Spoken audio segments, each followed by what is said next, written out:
Hello and welcome to the Bel-E and Scratch podcast. I'm your host, Bel-E. And I am your co-host, Mr. Scratch. And right now we're going to hopefully continue where we left off the other day, week, whatever. That's the plan. Yeah, that's the plan. I know. We can be... Podcast number 13, special guest, the German Shepherd in the house. Yeah, we'll start out on a particular subject, but however, we might end up talking about, I don't know, zombies populating the moon. I'm sure that movie exists. See, it should. I don't know why it wouldn't. It's kind of nice, because, you know, if we don't know exactly where we are going, we don't know exactly what we're going to say next. Neither does the listener. Pretty much. That's kind of why we try to go in without a plan. A Pandora's box, shall we say. Oh, yeah. But before we got interrupted by the guard dog. The guard dog. So to speak. He basically is at this point. The Hound of Hell. Pretty much. Pretty much. He looks like one. Yes, he does. He's so black you can't hardly see him in sunlight. It's ridiculous. He looks like a shadow. Antimatter. Oh yeah, he's basically the antimatter dog. Definitely. He's kind of a sweetie. He's just loud. And he's not bad, but he looks like he is. Oh yeah. He's not dangerous, but he appears to be. Well, black dogs always get a bad rap.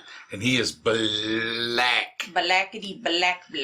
Blackety black. Like, there's no reflection. That's right. There's no cream in his coffee, buddy. No. It's blackety black. But before we got interrupted, I believe we were about to talk about Train to Busan. South Korean zombie flick, which... Yes. Here's the thing. You don't care for zombies. As a general rule of thumb, no, I don't. And here's the thing. I also don't care for zombies. Now, in my opinion, my favorite media that incorporated zombies was there was a video game called Red Dead Redemption, the first one. Well, the first of the Redemption series, because I don't want to get into that. But there was a DLC for that game called Undead Nightmare, and it was basically zombies in the Wild West, which is just a concept that you think doesn't work, but they make it work. Undead Nightmare. Yes. That's a killer title. Exactly. Here's the thing. I've always been a fan of blending of genres.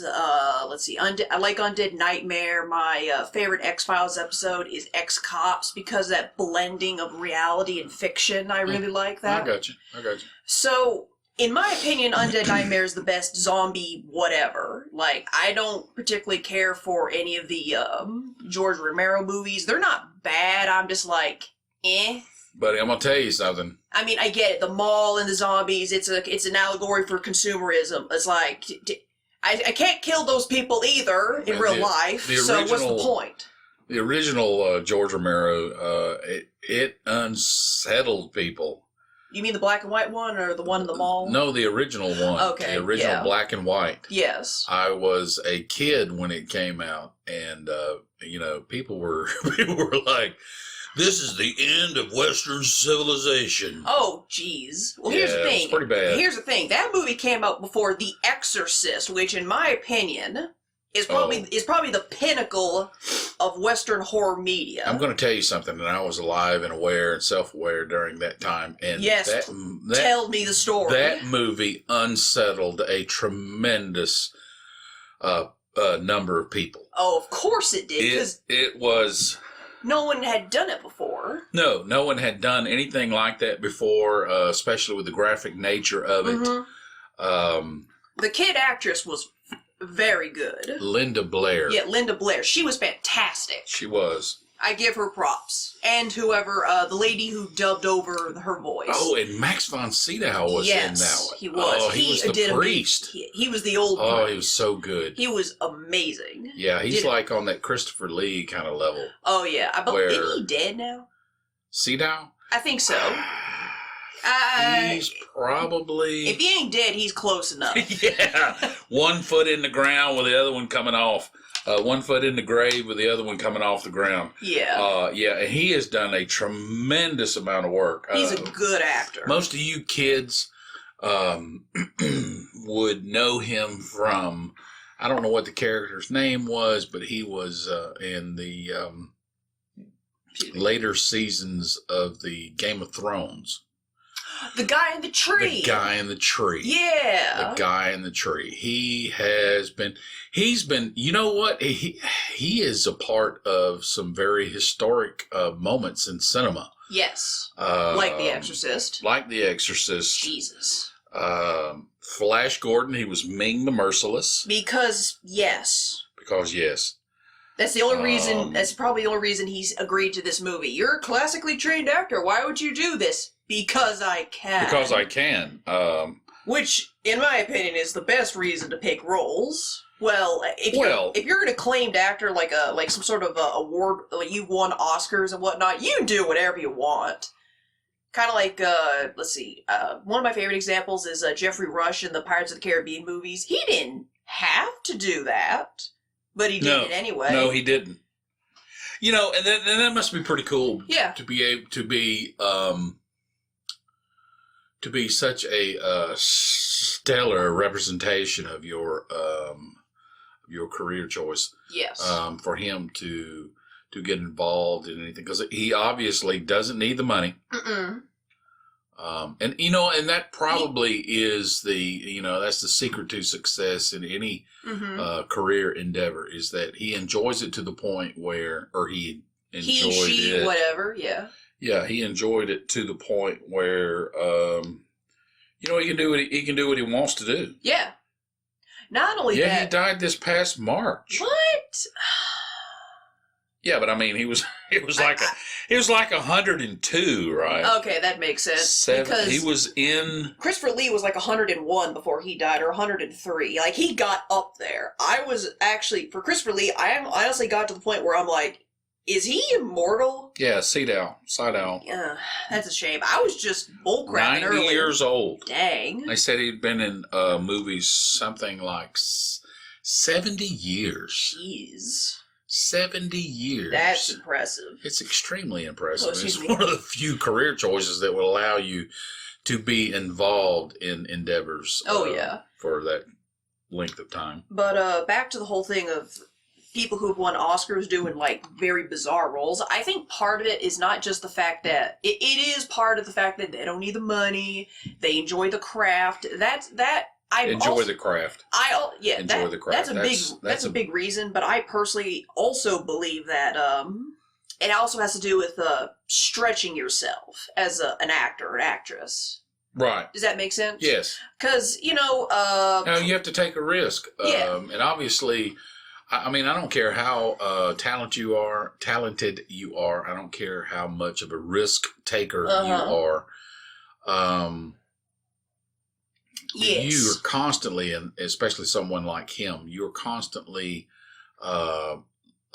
putting yourself out there. Yes. And to be as transparent as possible. And a lot of people don't have the ability to do that. That's some fearlessness. Yes. That is, it's hard to find. Mm-hmm. I get it. But, oh my God, he was in Dune. Yeah. I sort of didn't like... There's been a bunch of stuff. I sort of didn't like that movie, but then again, I've only read I think I read half of the first book, and then I got distracted at work. I can tell you... Because the book series is insane. Well, I can tell you that the readers of Dune, and I did not read Dune. Borderline psychotic in my experience. They were very unhappy with the movie as a whole. Well, here's the thing. As far to my knowledge, now I'm not an expert on the Dune series or the Dune books. Nope. So just letting y'all know. Yeah. Letting the listeners know, not an expert. So if I'm wrong, I'm wrong. I'm willing to admit that. And that's saying I'm willing to admit that. The Dune series is like 6, 9, 11, 12 books long, and they're about really, like they're like the size of they're about the length of my fist in length, give or take a couple of chapters. So the fact that they were trying to convert all of that information into one singular movie is just, you can't do it. So it's no wonder they didn't like the movie, because you're trying to cram God knows how much information into one standard book. Or one standard movie, excuse me. I think it originally, when it first came out, I remember hearing that it came with a booklet of Cliff Notes. I wouldn't doubt it. To explain some of the more bizarre stuff. What? No, I mean, think about. Okay, this is our movie. This is our work. All right, and here is a booklet to explain the movie. That's a bad sign. It's not a good sign. And they're trying to make another Dune movie, and I'm like, guys, don't just make it a TV show. Don't. As bad as it is for Hollywood to continue to remake everything. Honestly, if I wouldn't mind remakes so much if, hypothetically, instead of doing remakes of successful movies that already made money, they would remake bad movies and make them good. Like retool them. And make them better. Sure. And I mean actual bad movies, not movies that were, intended to be bad, but because they was saved by a particular actor or director, kind of like Jaws. Yeah. Steven Spielberg had a really bad shark animatronic, so he just didn't show the shark, and it made that movie work. Exactly. It was the fact that the shark did not work. Is what made that movie work. Is what made that movie. I mean, look at the sequels where they do show the shark, and it's all cheesy, and it's not scary. And it just sucks the tension out of it. Well, another thing, the way I look at the world is, everybody thinks this. And I'm not going to take anything away from Spielberg. No. Props. He does good work. I will say that he does good work. I don't know if he's a good person, but he does good work. Yeah, but everybody's like, this guy's a genius. Is he a genius, or did he just lucked into something and later claims he's a genius? Well, I don't think I would do that. I would do that as well. Mm-hmm. I mean, it's kind of like it's kind of like that embarrassing moment where you trip over something in front of people, and you pop up, and you're like, I meant to do that. That's basically what happened with Steven Spielberg and Jaws. To a degree, but it also was a lesson to him. For him to understand that it's best, listener, it's best to leave the work, whether it be something you would read or something you would watch, leave certain situations up to the viewer, the listener's imagination. Sometimes less is more. Sometimes less is more. Absolutely. Positively. Yeah. But, oh God, we keep getting off track. Well, we probably should have titled the podcast that, Getting Off Track, but whatever. Getting off track. Yeah, that's basically how we do, but whatever. All right, I want to talk about Train to Busan because we got cut off last time. Yeah. Train to Busan is a South Korean zombie flick. You've waited possibly, I don't know, an hour at this point, an hour and 11 minutes-ish. Actually, that's a 13. I can't read. Get in line with the rest of us, buddy. Yeah, here's the thing. As I mentioned last time, I have completely underestimated the South Korean movie market. Oh, man, get in line. I had heard of Train to Busan for years. Since it came out, no one would stop talking about it. And I'm like, it's a zombie movie, and I'm not a huge fan of zombie movies. I don't like Undead Nightmare, like I said. I watched Old Boy, and it scarred me for life. I liked it. Don't get me wrong. The South Korean Old Boy, it's amazing, well shot, well acted, but it scarred me for life. And I haven't watched Thirst yet, which you like, and I have put that on my watch list. I'm gonna have to look it up on one of the streaming media, see if So they have well it. done. It's very unsettling. And everything works. Yes. Okay. Anytime you get into any type of fantasy genre, Yes. there's usually, it can be as well as 99%. Oh, that was fantastic, and there's this 1% where you just go, "What was that?" But this movie doesn't have that 1% of what the hell was that? Yeah. There's that. Let's see. I haven't fully watched Parasite. I watched the first 10 minutes and then work got in the way because I have to have a job. Yeah, not only that, but I bring my computer to work and basically in the last 2 hours of the day, unless there's an emergency, I'm basically just sitting there watching, I don't know, stuff and or reading. Right. Mostly X-Files right now because there's 11 seasons and I didn't know that. 11 seasons. I thought there was like 6 or 7. No, there's 11. Well, that's kind of the average. I mean, of a good, if you call something, hey, that's good. It's usually 6, 7, 8 max. But when you hit 10 and 11 seasons, you're getting into a different echelon of. To be fair, I think it got either canceled or put on hiatus back in like either the late 90s, early 2000s because Duchovny left the scene to go on to bigger, better projects. Yeah, like then a big mounding pile of cocaine. Ew, that actually explains a lot. Yeah, that actually explains he so was much. like, that movie Californication came out. And next thing you know, he is like, he's got chicks all over him. He was good looking. I'll give him that. I mean, he was a decent looking fellow. He wasn't ugly. I'm not gonna say. No, he wasn't ugly. I give props. I give him props. I mean, he was aesthetically, obviously, that's what gave him the lead role in such a series. Indeed. But he became very successful. It's kind of a standard line. Yeah. And they tried to replace him with the the liquid Terminator. Oh, yeah. The T-1000. Is that what that Terminator is that the guy? Yes, that's him. That's the exact... The T-1000. That is him. I mean, he's good. He didn't do a terrible job from what I've seen from him. But once Duchovny left, that whole series, it was missing something. But here's the thing. I don't want to get into that because I haven't gotten that far. I've only seen a couple of episodes because I was curious what happened. 45 minutes. Oh, yeah, and we will. I only wanted to see a couple episodes, like, not related, because I was wondering, like, what? I know he left, but I'm wondering, whatever. Train to Busan. Train to Busan. Yeah, we're... Train to Busan. Train to Busan. Jesus. Okay. It is good. Yes, it is good. Oh. I don't like, and here's why I don't like zombie flicks. Yeah. I don't like, and my issue is obviously for me personally. Yes. There is this cannibalistic element to a zombie movie. No dir.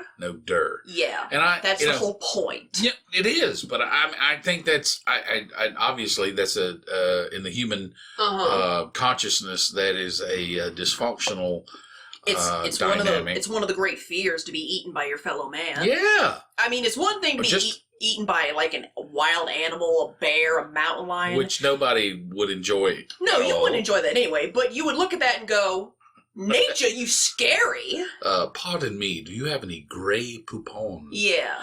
I mean, it's not out of the ordinary for someone to get attacked by a wild animal. But the fact that a sentient human being would basically, I don't want to say lower themselves, but can't think of any other way to put it, to eating another sentient human being. Well, that's why there's... Especially if it isn't a survival type situation, like the Donner Party. Yes. Yeah. Like, if it, there was, I know partially. I'd only heard about this story partially several years ago. There was like some dude in either Germany or near Germany who solicited someone online. He basically put out some kind of Craigslist, and not actual Craigslist, but the equivalent. He's like, "Hey, I want to eat somebody. Anyone want to show up?" And some dude actually shows up, and this dude actually ate him. Yeah. Like, we can hang out, but it'll cost you an arm and a leg. No. What's so weird about it is, according to the guy, there was nothing nefarious about it. He didn't drug this guy. He didn't kidnap this guy. It was completely mutual. And it was like where was it Germany? Somewhere, either in Germany or near Germany. Somewhere in Europe. Somewhere in like and there was Europe. and here was the thing was, there was no law. There was no law stopping this guy. There is now a law. Oh, making fun of someone my God, else. they arrested the dude. They put him in jail. And it was like all of a sudden they realized, hey, there's no law against that. There's no law against eating another human being in this country. Oh, I mean, they put him in jail for life for murder, obviously, but now there is officially a law that says you cannot eat your fellow man, you dumbass. And the main reason I had heard about that story. Crazy. I had heard about that story for years, and I'm like, how in the hell? And what made it even better is basically that story turned into my absolute favorite Rammstein song. Rammstein? Yes. Apparently the story is, they read the story in a newspaper, and they collectively looked at each other and went, we're making a song about this right now. Because that's how Rammstein rolls. Oh, you sick bastards. That's my favorite song. I'm not going to try to pronounce the title because for two reasons. One, I don't speak German, and two, I know it's a pun. And, But Germans actually have puns? Well, I mean, they got to do something. They killed all the funny people. I didn't want to say it. I'm so sorry. Oh, my. You know what? I'm so sorry. Based on parental involvement, I could not be more proud.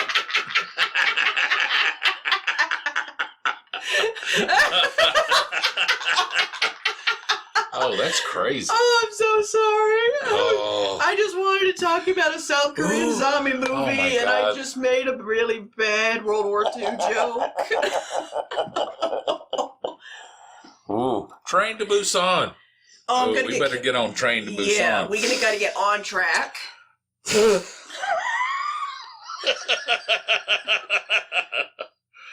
Oh. I feel validated as a parent. Anyway. You're welcome. Yeah, that's fantastic. I need to breathe for a second. Ooh, that's funny. It does. Train to Busan. Train to Busan. I don't want to do a story by story beat like we did with the Fifth Element. To be fair, the Fifth Element thing was an experiment. Well, the Fifth Element, there were a lot of dynamics. There were a lot of different situations. Train to Busan. And I don't mean this in a negative way. Relatively simple? It's a more one or two dimensional type of... Yeah, and that's not a bad thing. No, it's not a bad thing if it's done right. Yeah, and this was done wonderfully right. It was definitely done very well. Very well. Basically, the primary story is that a father who I think he's he's definitely a fund manager. I don't know if they directly said he's a hedge fund manager. My Korean's not that great. Which, when I first started to watch that movie, I had taken Korean for like 2-3 months. Here's the thing about Korean, and when I first started watching that movie, here's the thing. Hangul is easy. Right. Which is the written Korean language. Because it's basically a code. If you enjoyed code writing, code breaking, that you will enjoy Hangul. Because that's basically what it is. Right. To an extent. I mean, It's not as cryptic, but you can treat it that way. And that's how I treated it. But when you start speaking Korean, it sucks. Korean is a very tonal language. Very tonal. And someone who is an English speaker, English is not a tonal language. No. There's not really a lot, if any. Some would say it is, but I disagree entirely. No. I mean, maybe it depends on which area of the hemisphere you're at, like maybe in Canada. Yeah.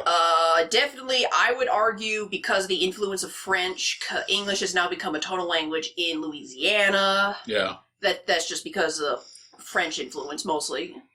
But English, since its primary root is Germanic, it is not a tonal language. There is not really a word in English or German.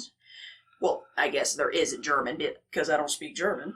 That in English, there's not really a word where if you mispronounce one syllable, it means an entirely different word. Like, that's a good observation. I think in either Cantonese or Mandarin, the word for mother or mom, if you say it wrong, can also mean cow. So really, yeah, because Mandarin / Cantonese, I can't remember which one, is Cantonese a very tonal language. Yeah, I mean Cantonese is the old, and Mandarin, is my understanding, is the state approved language. Yeah, because every province, because since China has existed for thousands of years, every province had their own version of the quote unquote language. Sure. So technically, there is no unified Chinese language, except for, I guess, Mandarin, because like you said, it's the state language, but there's all sorts of different versions of Chinese. Definitely. Cantonese to an extent, Mandarin, Foos House, I think it's called. I'm probably saying it wrong, but that's another dialect. And there's like way more than 5. I was about to say 5, but I'm like, no, there's probably way more. Language is a very interesting topic that we'll have to save for another day. Yeah, another day. So when I started watching Train to Busan, it was the weirdest. It was probably one of the weirdest experiences I've ever had, because I could read the Hangul signs and letterings, right? But I had no clue what they were saying. I could only sound it out, right? Well, I mean, and I'm looking at this. I'm like, I don't know what that says, but at the same time, I know what it says, and what? You could appreciate something. You were one of the smaller percentage of people that can appreciate the Korean language on a different level. Yeah. You were exposed to it at a very early age, starting at 8. Mm-hmm. You started Taekwondo. And I can tell you, it was just very interesting. You're the Grand Master, Sun Tae Yang, tremendous fellow, former world champion. You had no clue what he was saying. I had no idea what he went for 6 years. He would just start rattling off, and we're like, yeah. What did he say? I don't know what he said. You would look to the instructors to either nod approvingly or just kind of stand there stoically. Yes, absolutely. Yeah, because clearly that was the only thing you really had. So that was kind of my preliminary experience with Train to Busan, which was I could see the Hangul everywhere, but I'm like, I don't know what it says, but I know how to say it. Well, sound it out, really. So, well, to an extent, because obviously there's rules that I have not been privy to. Again, 2 to 3 months, give me a break. So the main story is the dad is like some sort of hedge fund manager. He works at an office. Train to Busan. Yeah, back to Train to Busan. And apparently he and his wife are divorced, and they're sharing custody of the daughter. Right. And basically, in context of the story, the next day is I believe the child, it was called Su-an, which I think is the translated Susan, but I'm not 100% sure. Sure. Yeah, just ignore the message. Yeah, you're good. Okay. Basically, she wants to go see her mom in Busan, and for him it's like, oh, I'm busy because I have all this hedge fund managing to do, or yada yada yada. Don't you see this tie I'm wearing? Yeah, don't you see this tie I'm wearing? I can't take an hour and a half, 2 hours out of my day to go on a train to Busan. Which is really interesting for the Asian culture, because the male is normally absent from the family. That also brings up something. I did mention it when we were watching it. One thing that One thing I've noticed greatly differs between Eastern media and Western media. Now, granted, I haven't consumed that much Eastern media. I'm going to change that because clearly they got better horror movies than we do. They do. Yeah, they seem to have got a good grip on it, and I'm like, hey, I want some of that. Give me. I love me some horror. I mean, how good do you have to be? It's a different language. Mm-hmm. It's a different culture. And yet it's so compelling. Train to Busan. It's extremely compelling. It is. And you're sitting there thinking, why can't American cinema pull this off? I don't want to talk about it. Yeah, I know. But one thing I've noticed, main difference between Eastern media and Western media, and when I say by media, I mean also video games as well. Sure. That because I'm going to use an example. In Western media, traditionally, if there is any kind of movie or video game that takes place between a parent and a child, it is usually between a mother and the child. Sometimes mother-daughter, sometimes mother and son, but it's usually the mom is in the guardian parental authority, while the dad is either absent, or he's basically just a walking body bag.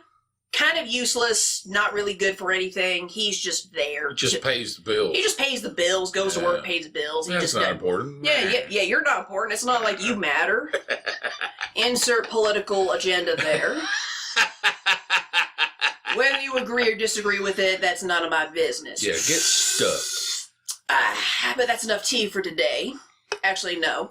Plenty of tea. But in Eastern media, it seems to be the complete opposite. Really? To an extent, obviously. Right. Not Right. not 100% a 180, but definitely in Eastern media, it's more on the side of the father is the guardian parental figure. Yeah. Not per se, not saying that the mother in Eastern media doesn't mean anything, but there's more of an emphasis on the father than the mother in Eastern media. And I learned this when one of my favorite games is Silent Hill, in case any of you hadn't picked up on that. Yawn. Yeah. In the first Silent Hill game, the main character is Harry Mason, and he is trying to find his daughter Cheryl in Silent Hill. Well, inevitably... Excuse me. I'm sorry. Hey! You take it easy. I'm working I know, I use that joke at work. They think it's funny.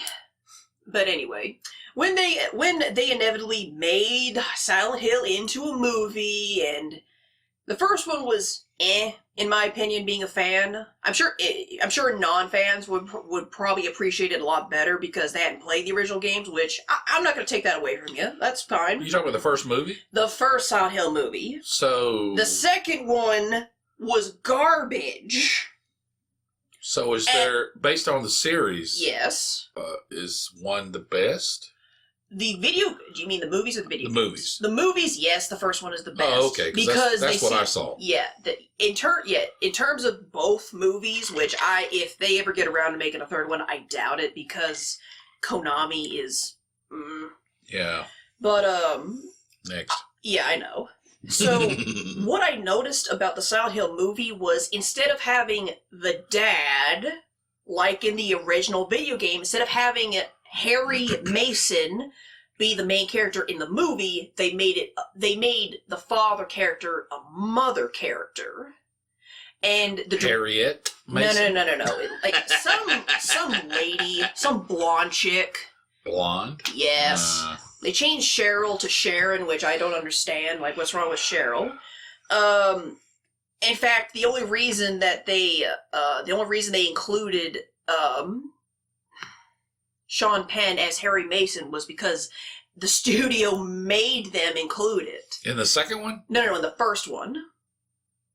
Oh. So, we're talking about the first Silent Hill movie. Okay. Harry Mason was supposed to be the main character, but I think the director changed it to a woman being the nigh unstoppable, seeking the child, protecting the child. And the only reason that Harry Mason even got any sort of role or screen time was because the studio made him put that character in it, or he made him put a character in it. And that's when I noticed, like... Why not have Harry as the main character? Because he was the main character in the first video game. In the game. In the game. But he wasn't in the movie. Not in the movie. It was a mother character that they replaced him with, and I that was my biggest gripe with it. Was I'm like, you doing Harry Mason dirty? That guy was awesome. Yeah, he was one dimensional, but he tried. Yeah. Yeah. You know, not only that, but it was important in the video game because you had this compare and contrast between a father searching for his adopted daughter, a man who has no blood ties to this Sharon. Right. And you compared, and he was contrasted with Gillespie, who she is the birth mother of Alessa, and this is just some stuff that I know you don't care about. This is just for the listeners. She is the birth mother of Alessa, but Gillespie abused Alessa. So it is this compare and contrast dynamic where, you know, there's an abusive mother with a blood-related child versus a compassionate father with an adopted daughter. I don't watch soap operas. I know. So that's what and Train to Busan, it emphasizes that whole dynamic of the father protecting the child rather than the mother protecting the child. Yeah, because God knows that's forbidden in the West, I suppose. Oh, it's ridiculous. Yeah. All right. That's its own episode right there. Mm-hmm. That's a paywall episode. Yeah, I'm going to tee off on that, buddy. Oh, yeah. Just wait. Anyway. Yeah, I'm probably going to be mostly quiet during that episode. But, Train to Busan, yeah. Well, I mean, first of all, the foundation of the movie is movement. The foundation of the movie is movement. Movement. There is a constant, a lot of people don't understand how important being chased fits into for some reason, a dynamic that people overall really identify with. Movement is what gives movie power. It really does. It's crazy. Or just motion. Smoking the Bandit is one prime example. Is one very prime example. Because the majority of the movie takes place either in the truck or the car. And the moments of stillness is, you know, it makes sense because every car is parked. It also gives you a moment to breathe. Right, take a breath. Take a breath. Right. But the motion of everything flying back because they're in the car or the semi truck. Right. It adds texture to the movie. Texture adds tension. It's motion. Yeah. And because this is, you know, takes place partially on a train, it gives you that too. And there's that element of you're kind of in a closed space. Yes, once again, you can go, well, they can just jump off the train. Dude, this is... Yeah. No, it's not a bullet train. No, it wasn't. No, it wasn't, because that'd be even worse. But it's... dude, have you ever tried to jump from a train? Have you ever tried? Why, no. Not you specifically, but the listeners. Anyone would say, oh, just jump off the train. Okay, two things. One, you've clearly never jumped off a train. I haven't, but I've seen people do it, and it's not fun. No. And two, there's zombies on the outside of the train, too. And your one-way ticket out of there is just gone in like 3 seconds once you jump off that train. Yeah. And you got a broken leg. And you're probably out in the middle of some kind of field. And you're about to get nommed on. And you got nommed on. You're now dead. I've taken, in my ER nursing, I've taken care of a number of people that have been run over by trains. Ooh. For some reason, I guess. Dancing with a train? People like sleeping on train tracks. I don't. Why? I've wondered that myself. I'm thinking of all the places you can lay down. I'm telling you, it will blow you away. You're just like, why in the world? No, I have taken 20 years of ER nursing. I have taken care of or had my hands on probably about 5 people that ended up sleeping on a train track. Mm-hmm. And were ran over Yeah. by a train. Yes, because that happens. And obviously, anybody that could fall asleep on the train track and not be awakened by the vibration prior to the arrival of the train, there's usually some type of substance involved, alcohol or drugs. Something. I mean, it's not something you're like, hey, go up here and I'm gonna have a nap. Yeah. But people will lay down on a train track, and I'm assuming it's something to do with their bodies on the ground and their head is up on the track. I can't figure out any other, because I can tell you, every single one of them that I worked, the whole time I'm like, hey, we're trying to save this person. Is this person going to live or die? Hey, get this in here and get that out of here, that sort of thing. But the whole time my brain's going, why are you sleeping on a train track? It's obviously, people say, well, 5 cases in 20 years. I mean, statistically, here's the thing. Think about it. I mean, that's a big number. And not only that, but also think about this. You got five people in 20 years that lived.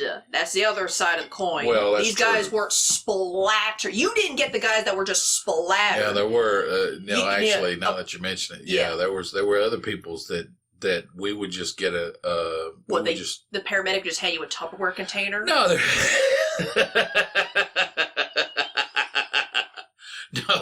no. A lot of times, well, we had the places I worked, we had a morgue, obviously, in the ER. Yes. And a lot of times people would show up already in a body bag that smelled of formaldehyde. Yeah, it's ugly. And the whole time you're just thinking, what a waste. And if you're a first a front line a healthcare giver like a paramedic or an ER nurse or doctor, you're on the front lines of everything, and the whole time, I mean, the loss of life is if you work in those situations, you hate death. Yes. You hate death, and you do everything you can to fight death. But then there's those questions of how did this happen? This person's dead. Who thought it was a good idea to lay down and sleep on a railroad track? Yeah. And it happens quite often, believe it or not. You just don't hear about it. No. But, yeah. See, I'm trying to think what else. So train to Busan, it's a train, and there's train tracks. There's this constant movement. I'll tell you the way that was shot, it was frantic, but it seemed very... I won't say planned or calculated, because that's easy to spot. Yes. But it seemed more of a natural flow. Yeah. All the people being the zombies just gave the best they got. That's true. And there was like zero hesitation. They committed. Zero. Yeah, that's true. The people who, even named characters who, eventually they succumb to the horde, they, and when you see them again as a zombie, they commit. Yeah, that's true. 100%. There is zero hesitation. Zero hesitation. I mean, to the point where it actually becomes a little bit of a plot hole, because what the inciting event, aside from the intro with the deer, what happens is the father character, I forget the character's name. I'm sorry. I think they said it like once or twice, but then again, our ears aren't trained to pick up certain sounds, certain names. True. He was the father. He was the father. He was protecting his daughter. His child. Sue Ann, who I caught that. But so you really didn't need to know his name or her name per se, yeah. I mean, it's kind of those archetypes, Yeah. Yeah. So basically, what had happened was he eventually breaks down and he decides, yes, I'm going to be, try to be a good dad to my daughter. I'm going to take her on a train to go see her mom for her birthday. All that fun stuff. Right. So they're on the train. Everyone's boarding the train. You see some of the characters you'll see later. There's these 2 older ladies who look remarkably well because of Korean skincare. You gotta use it. Korean skincare. Yes. You know a lot about that, don't yes. Let's see. You have the let's see. I'm trying to think. You have the question mark baseball team and their groupie friend. I think they were a baseball team. They had bats, but they were way too small. Well, they're not like they're not slugger bats per se. They were in uniforms, right? They were in uniforms. They're in uniform. They're in a train station. They're teenagers in uniforms. In like baseball uniforms, carrying bats. Yeah, because they're a sports team, which I'm like respect. Yeah. Respect. There was the evil businessman who was like, holy God, what the fuck? Oh, the fat dude? No, not the fat dude. The old businessman who's like, they're infected! They came up to 3 train cars, how do they not have any bites or any scratches? That dude. Oh, that guy. That guy. He was like the last guy in the... Yes, he was the... Anyway. Yeah, that hurt. There was also 2 characters who I loved both. There was the pregnant wife, which you got very nervous when you saw her. Yeah. When I see pregnant women in zombie flicks, I'm like, really? Don't do it. Don't do it. Yeah. I actually said out loud, I wonder if they're going to be tasteless enough to have her get infected and the kid and the baby become a zombie and just burst out of her. Because I have seen that before. Yes, I have too. And it is every bit as tasteless as you can imagine. And I am tainted by it. Yeah, I'm like... you can tell. I'm just like... Man, come on. You don't have to do that. You know, if your movie was better, you wouldn't have to get involved in such sensationalistic type of stuff. But I can understand why... It's called swinging for the fences, buddy. That's definitely swinging for the fences. Jeez. You know, but I mean, I understand why, you know, we want, you know, why a director or a writer would include something like that. I mean, because they just want to punch you in the soul, punch you in your soul. Yeah. Yeah. Pretty much. Yeah, I'm not down with that. And then there was possibly my favorite character, the Korean muscle man, who was a big old like, holy crap, that dude had biceps for days. Yeah, those folks over there, as a general rule of thumb, don't tend to put on muscle like that. No, not really. I'm looking this guy up. I've seen his face before. Yeah. I'm not going to try to pronounce his name because I'm not that good at it yet. I'm just telling you. Oh, you could just wing it. Nobody'd know. I would know, but I would feel bad. I don't wanna. I'm trying to think. I'm looking this up. Like, what have you been in that I would recognize? See, Train to Busan, Marvel's Eternals, which is coming out next year. Is that a movie? Yeah, it's a movie. Oh.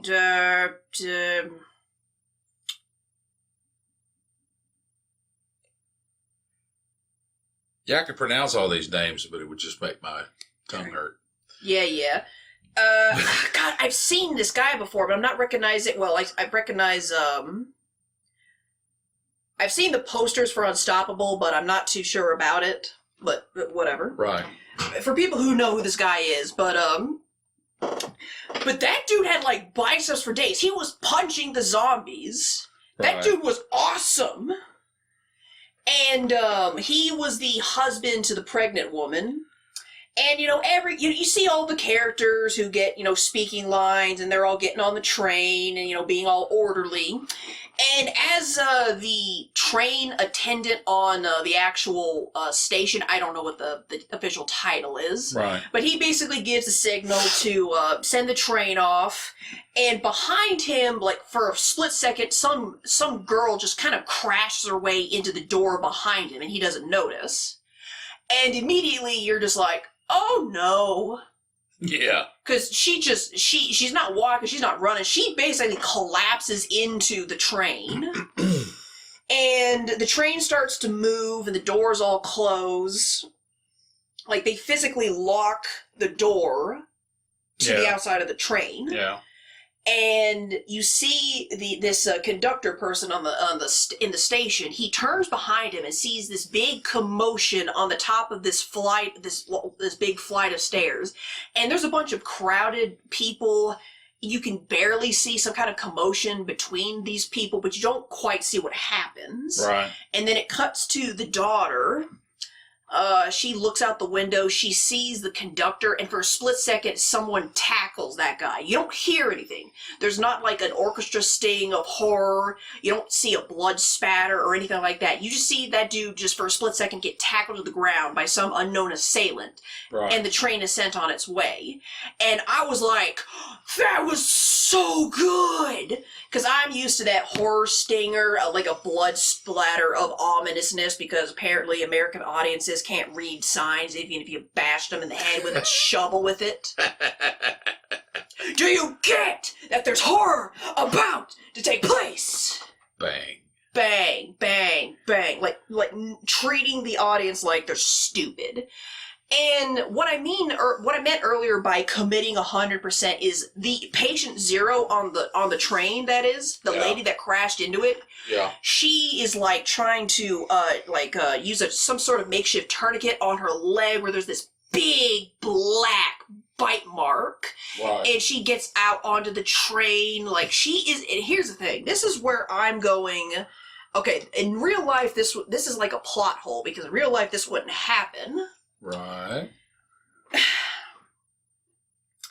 She's like moving through train cars, but she's like limping and she's twitching her head. Yeah, like she's all coked up. Doing that zombie walk. Yeah, she's doing that zombie walk. She's not a full zombie. She's trying to stop, trying to resist it. Yeah. But she is banged up, bloodied. Her hair is a mess. She's sweating. There's these black veins just going through her body. Her head is twitching like crazy. And apparently nobody knows. Yeah, and no one noticed. And I'm like, hey, don't you if there was like one person on the train who hit a button for the attendant, I would have bought it. Yeah.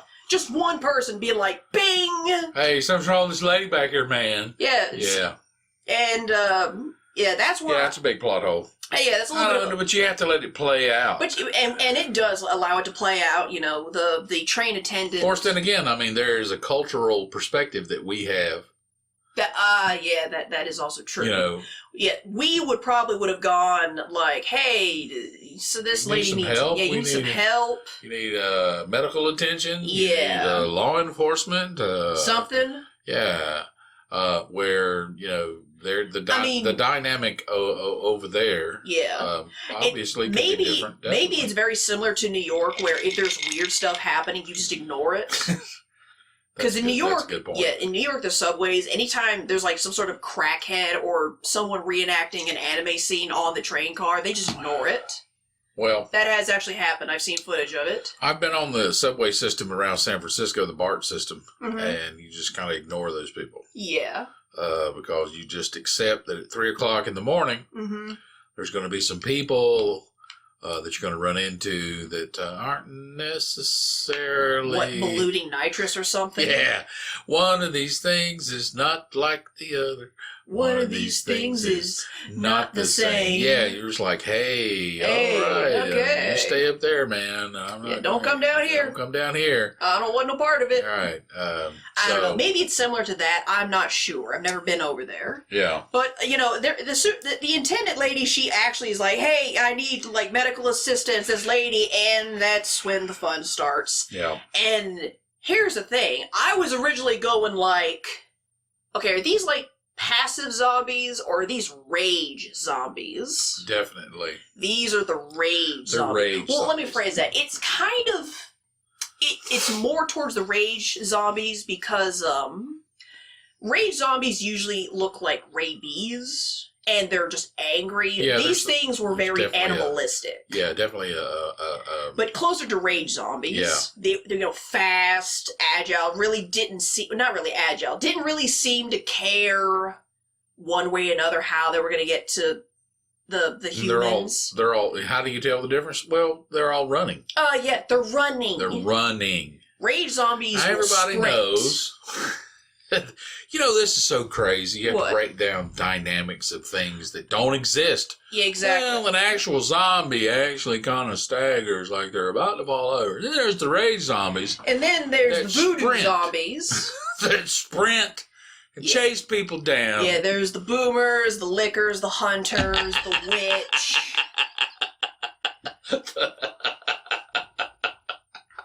smokers, whatever. That's hilarious. Yeah, Yeah. I want to see a zombie fire up a cigarette. Oh, I'm not going to explain it.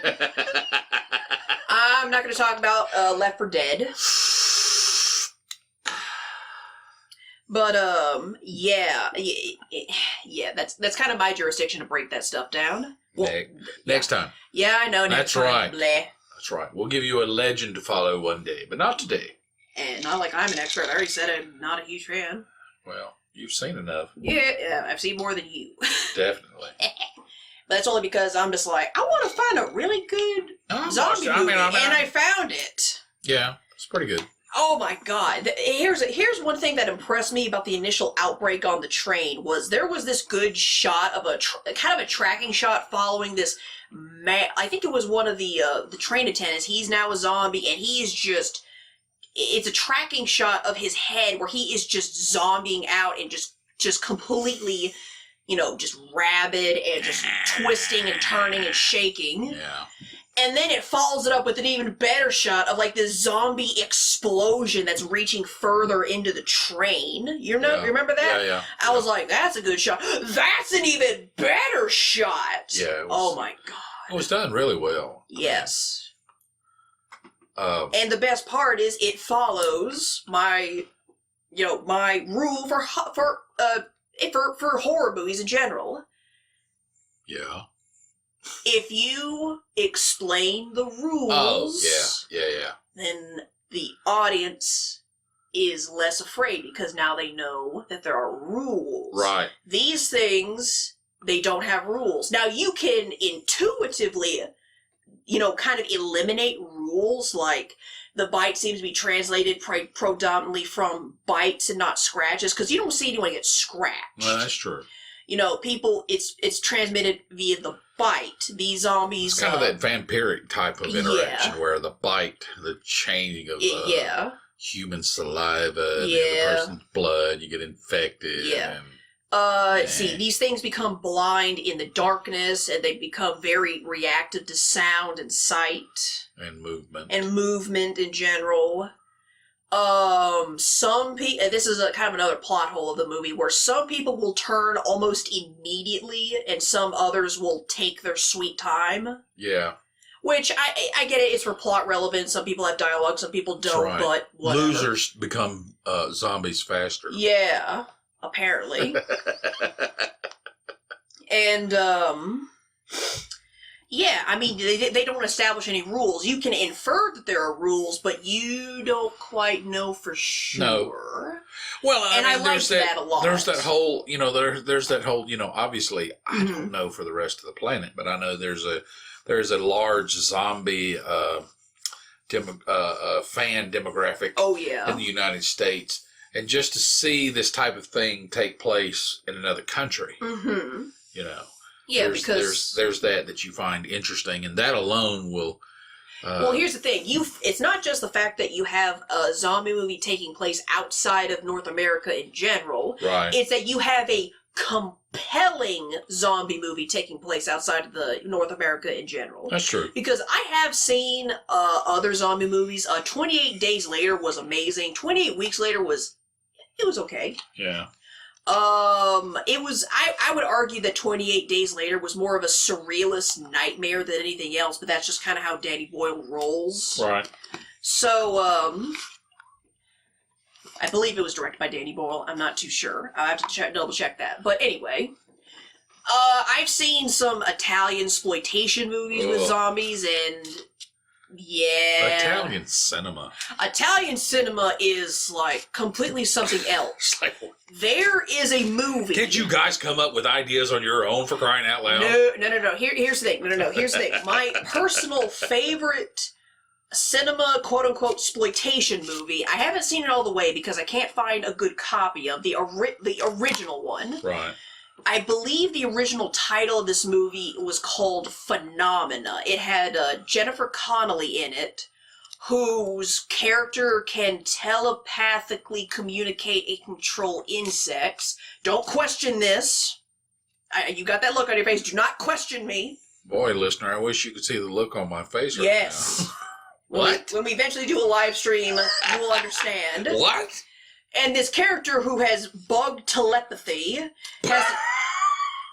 has to team up with a crippled scientist, an entomologist. Wait a minute. To track down a serial killer in a girls' school. That is the plot. One of my personal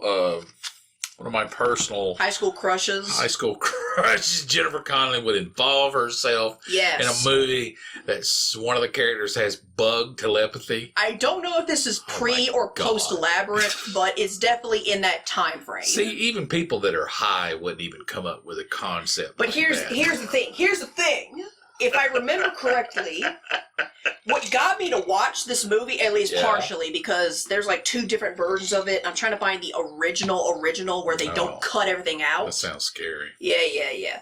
The original soundtrack. Yeah. It is a combination. If I remember correctly, I know for sure that one of these bands did it. But if I remember correctly, one band. Yes, the soundtrack for Phenomena, I believe is Phenomena, is done by, I believe, a combination of Motorhead and Wasp. Get out. I am not screwing with you. Hang on, I'm looking this up right now. Wasp? Yes. I'm telling you something. All you kids today, Phenomena, and your peers, you don't know about 1985. Frickin' Wasp. Yes. Blackie Lawless. Yes. I'm telling you. You leave Wasp alone. That's one of the most dangerous groups that ever existed. Yes. Oh, I'm telling you right now, anybody that would say, you know what would be anybody sitting in a boardroom wearing a suit and tie that would entertain the idea of a band involvement in their project of Wasp? Holy cow. What are you doing? I can't even imagine what kind of drugs you would be doing to bring Wasp. I mean, for what they do, they're a tremendous group, but I mean, they are. Jesus. Yeah, Jesus. Why? Wasp. Okay, it's before. Okay, it's before Labyrinth. Labyrinth was 86, and Phenomena is 85. It's freaking Italians. Yeah, I believe it was directed by. Okay. And Chris Holmes, how are you still alive? He is. Don't ask questions. I can't, but people don't know. Mm-mm. Okay, all right. If you can drink a gallon, okay, all right, listen to this. If you can drink a gallon of vodka a day yes. and live, yes. I can't even fit into my head. How is Chris Holmes still alive? I saw him turn up a half gallon of vodka one time and suck it down like he was drinking bottled water. I've never seen anything like it. I mean, and I've paid attention. I'm a huge Ozzy Osbourne fan. I watched Guns N' Roses in their heyday, and they were all heroined up and drugged out of their minds. Ozzy Osbourne, he probably doesn't remember the last 50 years. But I'm telling you right now, I saw Chris Holmes turn up a plastic half-gallon bottle of cheap, wait, is it Creepers? Cheap vodka and gun it down like like his legs were empty. How that guy is still alive, I have no idea. He's the lead guitarist for Wasp. The original title is called Creepers, but for some reason Phenomena is like re-edited like crap.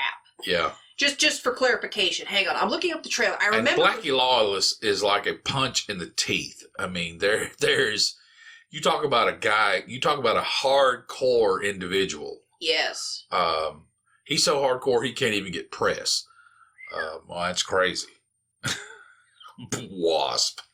Hey, you know what would be a good idea to get for our soundtrack? Hey, that American band Wasp. Oh my God. That's I can't even fit that into my head.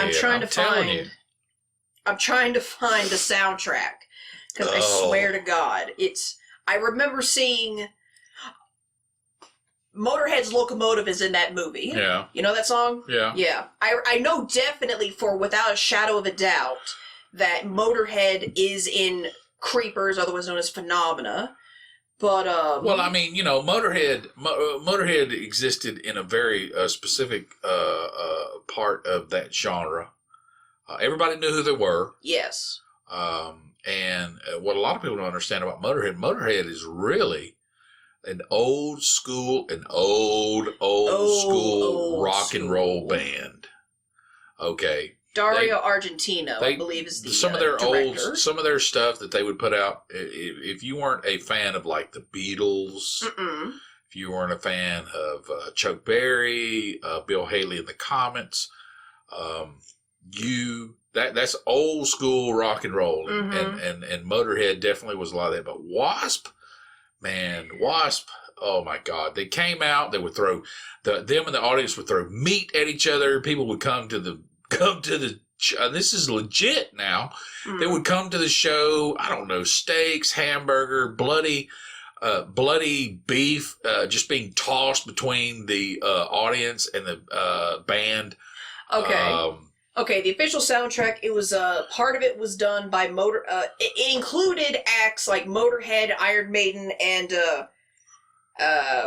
I don't want to say this band's name, but I know who they, no, because you don't know who these guys are. I know who these guys are. They're not as bad as their names suggest, but whatever. All right. Some band named Goblin, which I'm sure is way underground. Way underground. So far underground they don't exist anymore. Yeah. But yeah, I remember reading somewhere that Wasp did contribute a song, or they licensed a song, but I mean, here's the thing, it makes sense. Sure. You have a girl with bug telekinesis, and the soundtrack is done by Wasp. Synergy. I can't disagree with that. Yeah, I mean, I disagree with the decision. I'm not saying that it was a bad choice. I'm just saying, who in the hell came up with that? Don't ask questions. Exactly. These guys are Italian. You do not ask questions. What kind of drugs they doing over here? Yes, crazy. They're Italian. Don't ask questions. So I have seen. I have seen zombie movies over there. They're not that great, I suppose. I mean, they're silly or they can be boring, but otherwise they're not really compelling in my opinion. But Train to Busan was compelling. Yeah, it was. It was very touching at times because even though you spoke a different language than the main characters, you could still relate to them. You can relate to that parental protection of the child. Yeah, you can relate to the dad trying to protect his daughter. You can relate to... What? Yeah. Okay. Yeah, you can relate to the muscle man. All that fun stuff.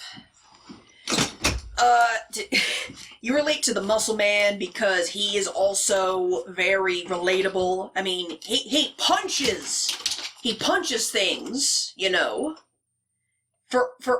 He punches all the zombies. I can't not, you know, emphasize it enough. Because who is manly enough on this planet? How many times have you watched a zombie movie and you saw someone just straight up punching a zombie? The closest I can think of personally is, what was it? I think it's Dead Alive. It's from New Zealand. It was made in the early to mid-90s by Peter Jackson before he made Lord of the Rings. This was like one of his earlier quote-unquote movies, and he made Dead Alive, which is it's the only other zombie movie that I really like because it's practically a comedy on the level of Evil Dead, where it's so chaotic you can't not laugh at anything. And in that movie I wish they used this character more. I genuinely do wish they used this character way, way, way more. And in Dead Alive, there is the Catholic priest who fights zombies with kung fu. Oh, I've heard about that. Yes. I kick ass for the Lord, and he's out there just punching zombies' heads off, just to literally taking the legs out from another zombie. That's the only thing I can relate to. I want to see that. Oh, I can get it Just for you. the idea of somebody with one of those Catholic collars. Yeah. He's in, like, the white robes, too. Like Bruce Lee dropping the hammer. Oh, he does. Like, they're out in the cemetery, and some hoodlums run away, and he's just like, what the devil is going on? The power of Christ compels you. What's up? Oh, yeah, and the main character is being beset by 3 zombies, and the priest, he, like, leaps onto this large pillar stone, whatever, I forget what they're called, and he goes, the devil is amongst us. Stay back, my boy, gesturing to the main character. Then he says, this calls for divine intervention. Yeah! And he jumps down, and he starts whooping some ass. Like some spinning back kick stuff. Oh, yeah, like for realsies.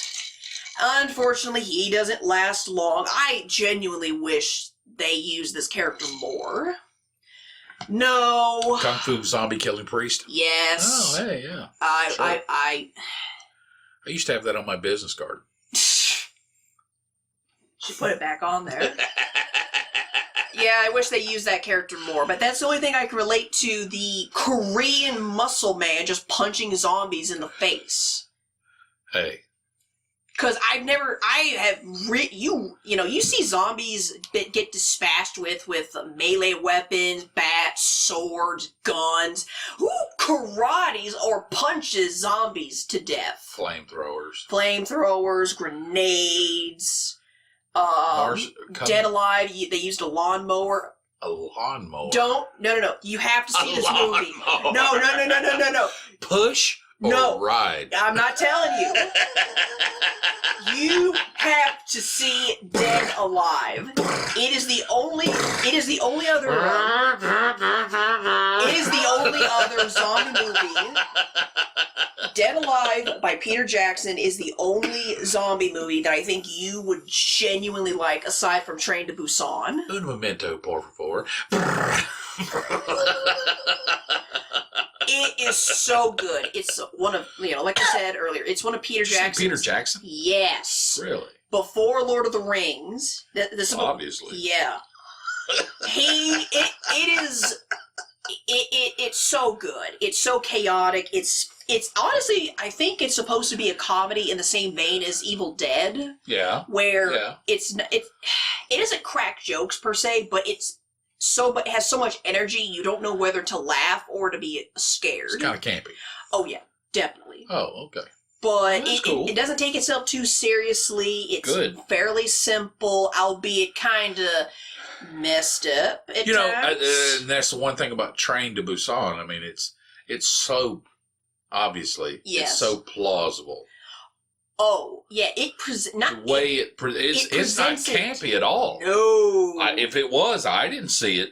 Maybe it's campy in terms of the Korean culture, but to us, it seems deadly serious. No, it was like watching a live news. It almost had report. It almost had a loose documentary feel to it. Yeah. Like they had before the major outbreak on the train, they had news coverage of riots trying to be put down, except they're not riots. It's a zombie horde. Military gets like a feeding frenzy. Kind of like a feeding frenzy. The military gets it. You see footage of cities in flames or smoke arising from the distant horizons. Oh, okay. It treats it very seriously. That this isn't an isolated event. It's like that swarming aspect of World War Z. Kind of, yes. Yeah. Except less stupid. Yeah, a lot less stupid. Jesus. And what's weird is the original book, World War Z, to my knowledge, I haven't read it. It was a book? Yes, it was originally a book. Oh, really? No. Here's the thing. The book, I've been told, is really good because the perspective of the book is there was a war between humans and zombies, and humans won. And the book, World War Z, is actually the recollections of survivors. But the World War Z movie is like, frick that. All right. It's genuinely good. I've heard it was good. Somebody's getting their rent paid by it. Hey, Right. You know, who am I to say? Yeah, who am I to say? Yeah, Train to Busan is good. If you haven't seen it, you need to. It works very well. The cinematography's great. Acting was good. Acting was good. I mean, obviously, it made me sad. It did make you a little sad. Like not even just at the end. But you couldn't really figure out who you were more sympathetic to. Mm-hmm. The child being protected by the father, or the father because she just looks miserable. Yeah, I mean, that child actor was great. You know, now that you mention it, yeah, she was. So you're sympathetic towards the kid, and as an adult, and obviously, I mean, you would be sympathetic to the situation. You'd be sympathetic to the dad trying to protect their kid, sympathetic to the boxing husband trying to protect their wife, sympathetic to the pregnant woman who just wants to have their kid. That's a very interesting. Sympathetic to the older two sisters because they're sisters. So you basically have the male. Who do you think was the protagonist? Would it be the dad? I think he technically was the protagonist. Technically, he should have been. Him and the daughter, technically. That's yeah, the only it was thing like that kind of connects them. It was definitely. There's like the main character or characters, and then there's like side main characters, and then there's side characters. Well, look at it like this: you got a male. You got this male. You got a father trying to protect his daughter. Yes. And then you have a soon-to-be father. Trying to protect his wife and child. Soon-to-be-born child. Yes. That's a very masculine perspective, which you don't see in Western media. You don't really see in Western media, in a sense that they're not some asshole jerk off. These guys were actually committed. Yeah. They were committed. Yeah. Which is something you don't see a lot in. And they didn't have to be. Which is weird. They could just abandon anything and just start running. It's kind of like that. Yeah. I don't have to outrun the bear. I just have to outrun you. Yes. But they're standing in the gap, duking it out, trying to protect what is their responsibility to protect. Exactly. So yeah. You don't see that in a lot of Western cinema anymore. No, you don't. Not without them being a goofball and being a joke. Yeah, or something detracts from them from you taking this character seriously. Mm-hmm. Right. I mean, to a degree, they're like an extremely flawed human being that their character arc finds purpose by them finally becoming the father that they should be, or the husband that they should be. That kind of happens with the father main character. Well, yeah, that's true. He was very self-oriented. He was very job-focused, which that's very common in in that culture. South Korea and Japan. Yes, very common. So that from that perspective, that makes sense. And the daughter she basically calls him out on it. Like, this kid is not shy at all. She straight up tells the dad, "You only care about yourself, and that's why mom left." And I'm like, oof. Ooh. Dang, kid. That's definitely a 21st century dynamic in Asian culture from my perspective. I'm not saying it is. I'm just saying from my involvement and observation. Yes. The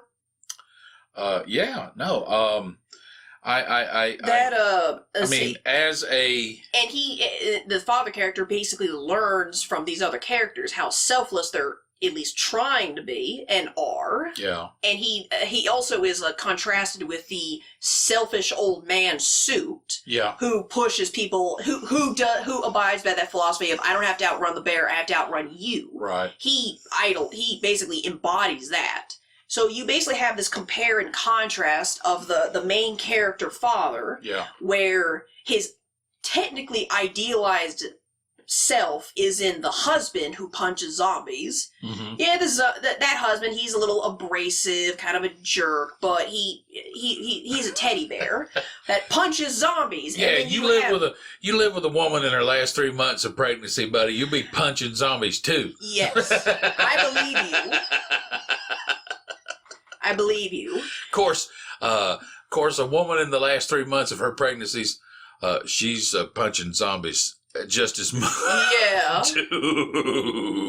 Ooh, 8 month pregnant. Oof. Man, yeah, that's dangerous. That's a battle bot right there, man. Yeah, my heart goes out to the OBGYNs and any midwife facilities. You're going to take it on the chin, literally. Oh, yeah, because I don't know what y'all have to deal with on a daily basis. Dang. And then you basically have who the husband could end up as, which is that selfish old man suit. Yeah, yeah. So that's a very interesting dynamic. Yeah. It really is. You have the pre. Yeah. You have the current. And you have the possible future. Possible future, absolutely. Yeah. Absolutely. So, and yeah, I enjoyed that dynamic. I did pick up on that. And there was very, there was just so many people you could relate to. Like, no, except for the old man suit, who clearly was there for you to hate. Right. There usually is someone like that in every horror movie, where Usually. someone you're just like, oh, I hope your face gets ripped off, and I'm gonna laugh at it. Yeah. Except this movie subverts that, and I hate it, and I don't want to talk about it because it's a spoiler, and I want people to watch this movie. But there was so many people you could relate to. You could relate to the pregnant mom, the daughter, the father, the husband that punches zombies. There was 2 older ladies who were sisters. There was the remaining baseball kid and his girlfriend or friend or whatever the heck she was. Right. There was so many people you could just be like, oh yeah, I got you. And the movie made me sad. It was, honestly and truly, it was a very one-dimensional movie, but it was very enjoyable. It was so good. It was good. It was very good. And it's in another language. And you can still enjoy it. You can still enjoy it. That's what's so good. Okay. Subtitles. Yes. Yeah, it's not been dubbed in English or anything. I don't like dubs. Honestly and truly, I don't either. They keep screwing it up. Yeah. I stopped watching dubs after too many bad animes, and the Miramax dub of that, it was Pinocchio. It had someone in it. I know, Roberto Benigni. They destroyed that movie with the dub. Really? Yes. Like, if you watch it in the original Italian, it makes the movie better. Ugh. But when you have it dubbed, it's just god awful. Probably the best dub movie I've ever seen is Don't say Godzilla movie. No. I was about to say Hidden Tiger, Crouching Dragon. Hidden Tiger, Crouching Dragon, yes. Hidden Tiger, Crouching because Dragon. they tried. Yeah. They tried. The cinematography was great. Oh, Everybody was great. Beautiful. Now, I have watched it in both the dub and the subtitle. Yeah. But as far as the dub, it was pretty good. Yeah, they tried. They did. I'm trying to think.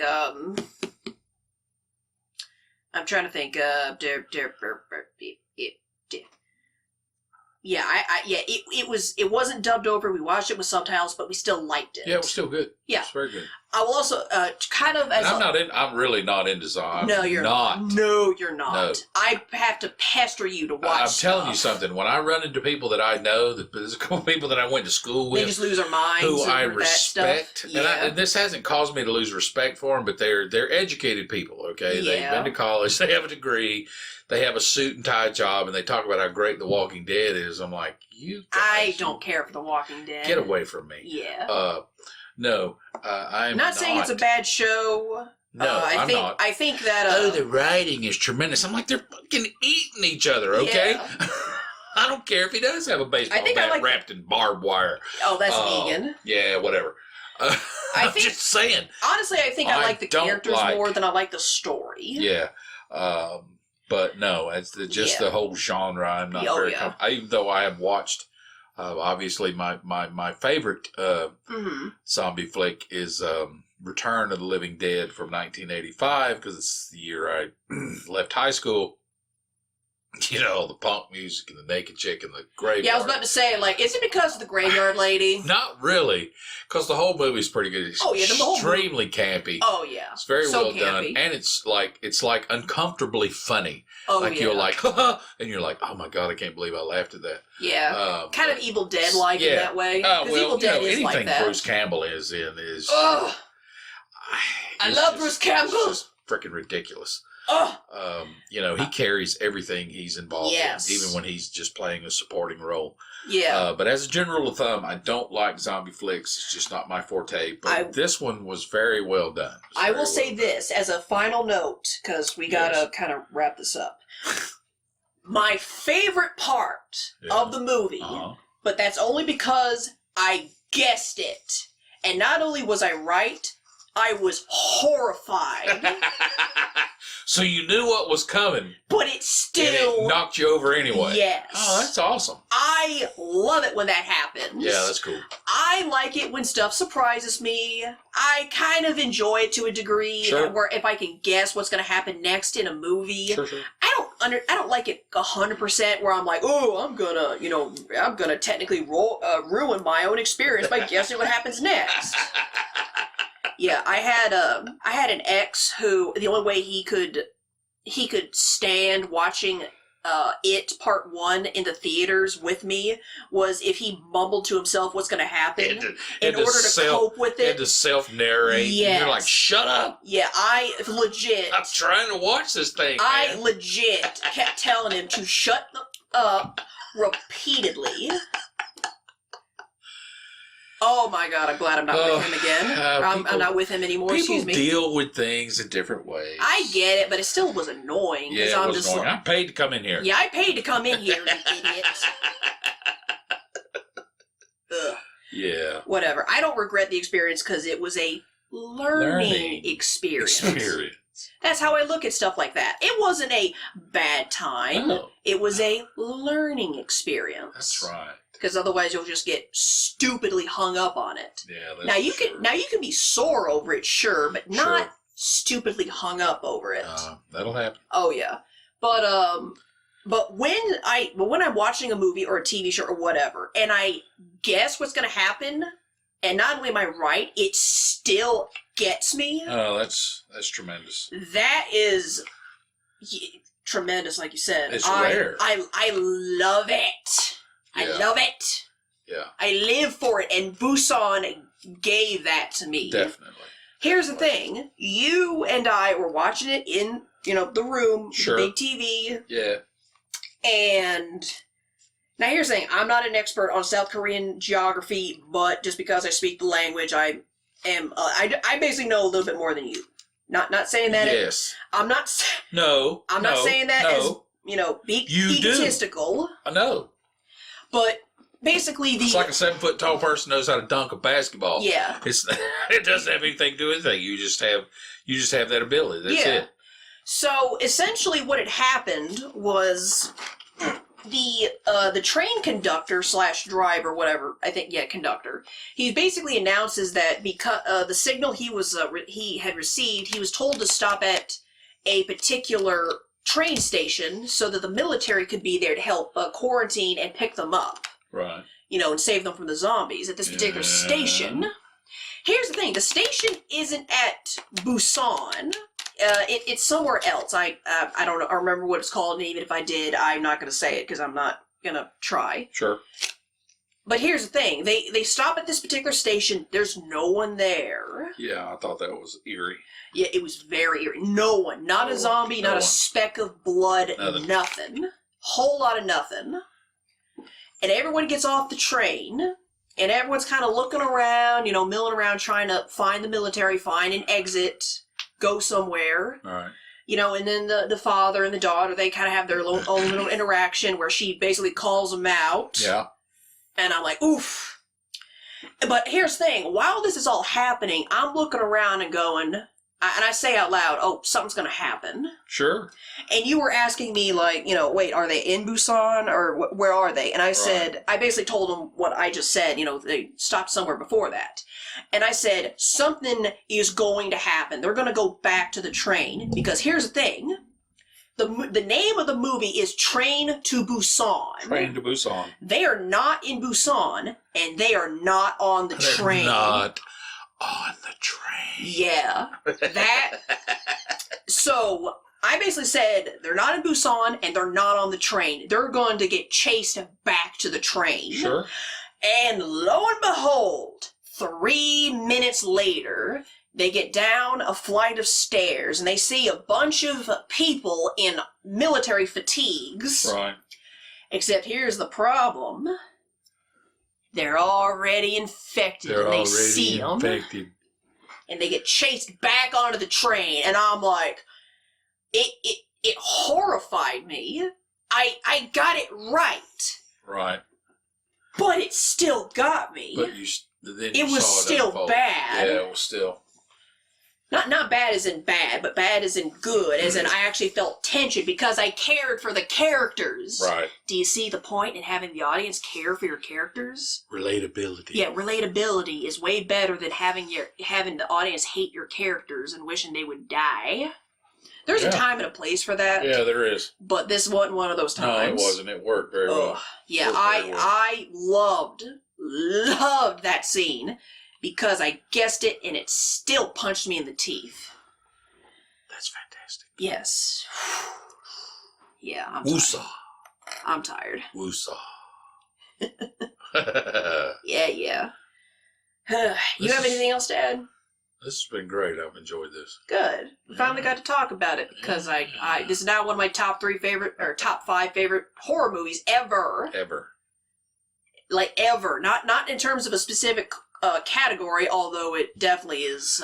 Definitely. It is definitely tied for first place of my favorite horror movie or horror zombie movie, which is it's a tie between Train to Busan and Dead Alive. Which the reason it's a tie is because it just depends on the mood I'm in. Do I want to watch something serious, makes me kind of sad, or something chaotic and stupid? Yeah. Or chaotically stupid. Chaotically stupid. But funny. Yeah. You've got to watch Dead Alive. Dead Alive. I think it's on YouTube, but I'll double check.